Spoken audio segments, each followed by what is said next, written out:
ஏந்திரிச்சோடனே ஒரே சவுண்டு வாசல்ல. என்னடான்னு பார்த்தா கொசு மருந்து அடிச்சிருப்பாங்க போல, ஒரே புகை மூட்டமா இருந்துச்சு.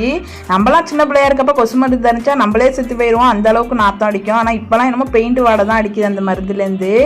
காலை சாப்பாடுன்னு எதுவுமே செய்யலை. மதியானத்துக்கு சாம்பார் வச்சு சோறு வடிச்சது தான், அதையே ஊட்டி விட்டு தம்பியை ஸ்கூலுக்கு அனுப்பி விட்டுட்டு, நேற்று வீடியோவில் சொல்லியிருப்பேன் நான் ஒரு தோசைக்கல் இரும்பில் வாங்கினேன்னு. அது என்னென்னா புடி இல்லாமல் வாங்கிட்டேன்.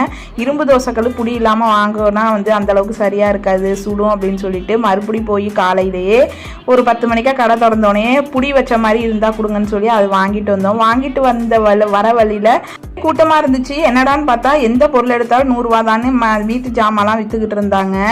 எல்லாமே நல்லா தான் இருந்துச்சு, ஆனால் கொஞ்சம் ஜாமான்லாம் நைஸாக இருந்துச்சு. நான் இந்த சப்பாத்தி சுடுறது இரும்பில் இருந்துச்சு, அதில் ஒன்று வாங்கிக்கிட்டு எடுத்தாலும் 100 ரூபானோன்னா நம்ம மக்கள்லாம் 4-5ன்னு அழுனுச்சு. எனக்கு இது 2 தேவைப்பட்டது, அதனால் இது 2ஐயும் வாங்கிட்டு வந்தேன். 100 ருபீஸ்க்கு ஒர்த்து தான் அப்படின்னு சொல்லலாம் கண்டிப்பாக.